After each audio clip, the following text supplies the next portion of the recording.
Hello শিক্ষার্থীবৃন্দ, আজকে ময়মনসিংহ বোর্ডের বাংলা প্রথম পত্র তোমরা যারা 25 সালে এসএসসি পরীক্ষা দিয়েছো, সো বাংলা প্রথম পত্রের ক নাম্বারে জ্ঞানমূলক প্রশ্নের উত্তরগুলো নিয়ে আজকে হাজির হয়েছি।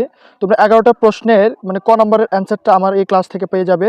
সো তোমরা যারা নতুন অবশ্যই চ্যানেলটি সাবস্ক্রাইব করে দিবে এবং এই ক্লাসটা শেয়ার করে দিবে ফ্রেন্ডদের মাধ্যমে। সো আমি প্রথমে দেখাচ্ছি যে তোমাদের এখানে লেখা আছে যে 1 নাম্বার প্রশ্নের উত্তরে ছিল 1 নাম্বারের যে কটা ছিল সেটা হচ্ছে কাবুলে বরফ আসে কোথা থেকে। এটার উত্তর হিসেবে আমি লিখে রাখছি যে 1 নাম্বারে খেয়াল করো, তোমরা এই জায়গায় লিখে রাখছি 1 নাম্বার যে কাবুলে বরফ আসে পাগমানের পাহাড় থেকে। এরপরে প্রশ্ন নাম্বার 2 সৃজনশীল নাম্বার 2 এর আছে আমাদের যে বিশিষ্ট, এইখানে এই যে বিশিষ্ট অভিজাত সভ্যতা হচ্ছে কোনটি। এটার অ্যান্সার স্বরূপ আমি লিখে রাখছি যে বিশিষ্ট অভিজাত সভ্যতা হলো আমাদের ডেমোক্রেসি। আশা করি অ্যান্সারগুলো ম্যাচ করাতে পারতেছো।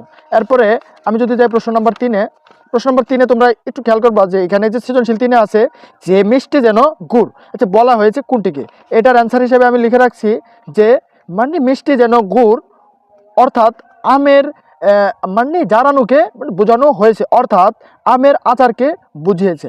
তারপর প্রশ্ন নম্বর 4 আমাদের এখানে কোয়েশ্চেন হচ্ছে 4-এর ক, প্রত্যেকটার ক দেখাচ্ছে শিক্ষার্থীর। ক হচ্ছে মার্সি পিটিশন কি।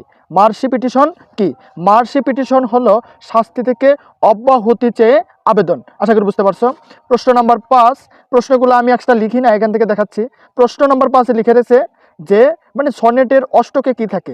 সো এটার অ্যান্সার হচ্ছে সনেটের অষ্টকে ভাবের প্রবর্তনা থাকে। এখানে অ্যান্সার কী হবে? ভাবের প্রবর্তনা। অবশ্যই অ্যান্সারগুলো তোমরা মিলিয়ে নিবে। এরপরে তোমরা যাও প্রশ্ন নাম্বার 6। প্রশ্ন নাম্বার 6-এর ক হচ্ছে মোল্লা সাহেব হেসে কুটি কুটি হয় কেন। এটার উত্তর হচ্ছে মোল্লা সাহেব হেসে কুটি কুটি হয় কেন। এটার অ্যান্সার হচ্ছে যে মসজিদে ওঢেল গুস্ত রুটি বাঁচিয়া যাওয়ায় মোল্লা সাহেব হেসে কুটি কুটি হয়। তারপরে প্রশ্ন নাম্বার 7-এর ক হচ্ছে প্রশ্ন 7-এর ক কোথায় মানুষেরা নির্ভাবনায় ঘুমিয়ে থাকে। কোথায় মানুষেরা নির্ভাবনায় ঘুমিয়ে থাকে ক। সেটার অ্যান্সার হচ্ছে জীর্ণ ঘরে মানুষেরা নির্ভাবনায় ঘুমিয়ে থাকে।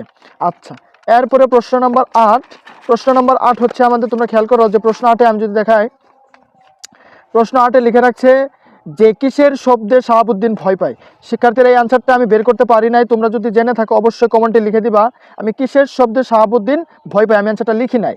তারপরে 9 নাম্বার প্রশ্ন আমাদের অ্যান্সার তো কোয়েশ্চেন নাম্বার 9। 9 নাম্বার সৃজনশীলের প্রশ্ন ছিল যে বুধা কিভাবে কেরোসিনের দাম শোধ করবে। বুধা কিভাবে কেরোসিনের দাম শোধ করবে সেটার অ্যান্সার হচ্ছে যে বুধা, খেয়াল করো যে বুধা গায়ে খেটে, হ্যাঁ বুধা গায়ে খেটে কেরোসিন তেলের দাম শোধ করবে। গায়ে খেটে কেরোসিন তেলের দাম শোধ করবে। তারপরে প্রশ্ন নাম্বার 10, 10-এর ক, এই যে দেখতে পাচ্ছ 10-এর ক নৌকার সঙ্গে কিসের ধাক্কা লাগে। নৌকার সঙ্গে হচ্ছে বজ্রার ধাক্কা লাগে। খেয়াল করো নৌকার সঙ্গে আমার বজ্রার ধাক্কা লাগে। ঠিক আছে। প্রশ্ন নাম্বার 11 নম্বর প্রশ্ন ছিল যে হাতেম আলীর জমিদারি নিলামে উঠেছে কেন।